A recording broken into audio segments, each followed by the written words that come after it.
एक बड़ी प्यारी बात है जज साहब, इन सौतेली माताओं ने पिता से तो छोड़ो परम पिता से मिला दिया लोगों को। एक सौतेली माता कैकेयी हैं जिन्होंने वनवासियों को राम से मिला दिया। सारे वनवासी करोड़ों वर्ष से जो अपेक्षारत थे, उन सौतेली माता ने कहा जाओ जाओ राम सबसे मिलो, इंतजार कर रहे हैं तुम्हारे।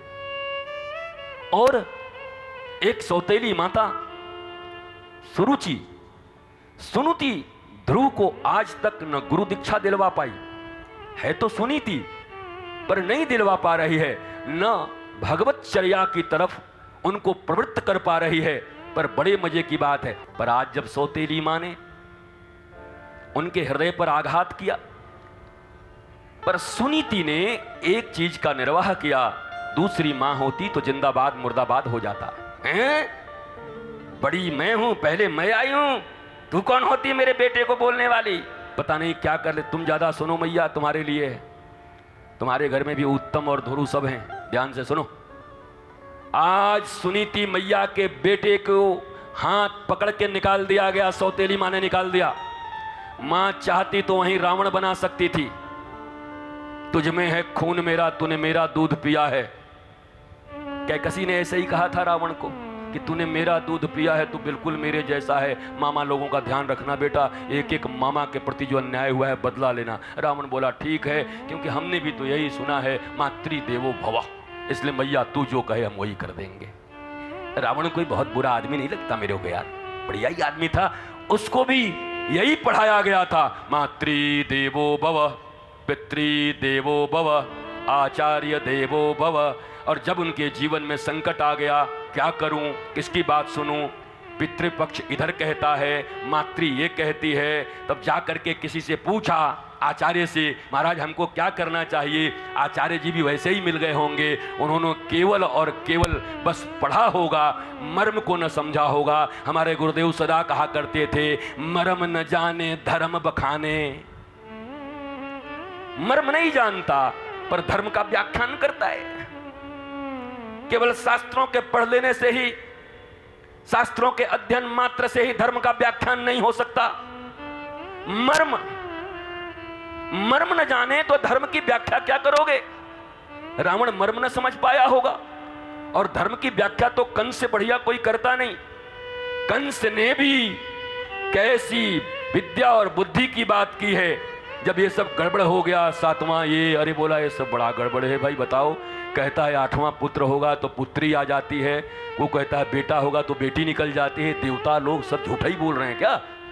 तो फिर जाकर के कंस ने जो ज्ञान दिया है, वो ज्ञान तो महाराज कोई बड़ा बड़ा विद्वान नहीं दे सकता कि आत्मा है, न मरना है, न कटना है। अगर खाली कंस हटा दो और सामने कोई ऋषि लिख दो तो सब कोई फॉलो करने लगेगा, कंसा ऋषि।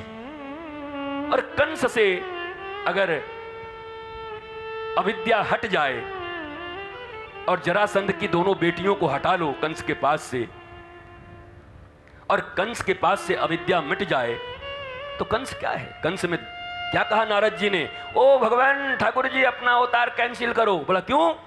बोला कंस में दया आ गई महाराज। अब जब कसाई में दया आ गया तब तो संत हो गया, और अगर संत में कसाईपना आ गया तो कसाई हो गया, खत्म हो, दया हट गई तो काम खत्म। अब जब कंस में, यहां व्यक्ति विशेष नहीं है, व्यक्ति से कोई मतलब नहीं है, धार्मिक गुण उसके भीतर कितने हैं। कंस से किसी को नफरत नहीं है, कंस के जीवन में जो अधार्मिकता है वह उसके विनाश का कारण है, और भक्तों के जीवन में जो धार्मिकता है वह उनके विकास का कारण है, वह उनके प्रकाश का कारण है। व्यक्ति से कोई विरोध नहीं, व्यक्तिगत विरोध सनातन धर्म में है ही नहीं, व्यक्तियों के प्रति कोई विरोध नहीं है। इसलिए संतों के जीवन में किसी व्यक्ति के प्रति कोई विरोध नहीं होता। तुम गालियां दे दो, तुम लाठियां चला दो, तुम बुरे वचन कह जाओ, तुम कुछ भी कह जाओ, वो कभी मनुष्य के रूप में इंडिविजुअली तुमसे कोई दुश्मनी नहीं रखते, क्योंकि वो देख रहे हैं यह मनुष्य नहीं, उसके भीतर की अविद्या बोल रही है, उसके पंच क्लेश बोल रहे हैं। इसलिए वो मनुष्य के रूप में नहीं, तुम्हारी अविद्या को डिटेक्ट करते हैं और वो कोशिश करते हैं कि कैसे भी करके इसके भीतर की अविद्या से इसको निवृत्त करके और विद्वान बना करके इसको भी सजा के ठाकुर के गोद में जाके बिठा दूं महाराज, मैया की तरह, मैया जैसे बिठा देती है। गुरु का तो यही काम है ना, सारी गंदगियां पोंछ दिया माँ ने बच्चे का। ऐसे पापा लेते हैं, बच्चा मलमूत्र में लिपटा रहे, नाक से कुछ बहता रहे तो पापा आके बच्चा ना संभाल रहे तो बालक ना संभाल पा रही है, बढ़िया देकर सोई मैया आएगी, बढ़िया बालक का चेहरा पोछेगी, खूब सुंदर स्नान कराएगी, खूब सुंदर सुगंधित द्रव्य इत्यादि लगाएगी, खूब बढ़िया सुंदर वस्त्र पहना देगी, अलंकार कर देगी, सुंदर महाराज ऐसे टिका लगा देगी यहाँ पर, और ऐसे मयूर पंख अगर लगा दे ब्रज में तो जब उधर से पिताजी आएंगे और देखेंगे और देखेंगे ये मेरो लाला है, बोला हाँ आपको लाला है, ओ ले ले ले, तो अभी तो मलमूत्र में लिपटा था तो अब कहाँ थे, तब तो मैया कर गई। इस दुनिया में पिता कौन है मैं तुमको बता ही देता हूं। कबीर भी यही कहते हैं, कबीर की एक बड़ी प्यारी वाणी है, हरि कृपा तब जानिए जब दीन मनुज अवतार, और गुरु कृपा तब जानिए जब मिटा देवे मिथ्या संसार। क्या हुआ, मैया कौन है, बोला मैया सदगुरु के समान है, और पिता कौन है, बोला पिता परम पिता की तरह है। को सदगुरु क्या करता है, बालक के भीतर लगे हुए अनंत मल को उसको अमल बना देते हैं, उसके भीतर में जो राग द्वेष अभिनिवेश इत्यादि है उसको मिटा देते हैं, और सुंदर भक्ति का तिलक लगा करके मोर पंख लगा करके परम पिता की गोद में डाल देते हैं। तो कृष्ण भी ऐसे लेकर के उसको अपना लेते हैं, हाँ ये मेरी संतान है, मेरा अपना संतान है। गुरु का काम है उसके मल को पोंछ देना, गुरु मां, इसीलिए गुरु पूर्णिमा, गुरु पूर्णिमा, गुरु पूर्णिमा है, एक एक लाला को संवार देती है। कोई लाला अगर गुरु के समक्ष समर्पित हो गया तो मैया की तरह उसके भीतर एक भी अविद्या को रहने नहीं देते, पोंछ देते, मिटा देते, और इतना आकर्षक और सुंदर तुमको बना देंगे कि ठाकुर तुमको गोद में उठा लेगा, ठाकुर की गोद में बैठे नजर आओगे, राधे गोविंद। दाऊ दयाल तुमको कहेंगे हाँ वो मेरा है। तुलसीदास जी इसीलिए तो बड़े उदास रहा करते थे।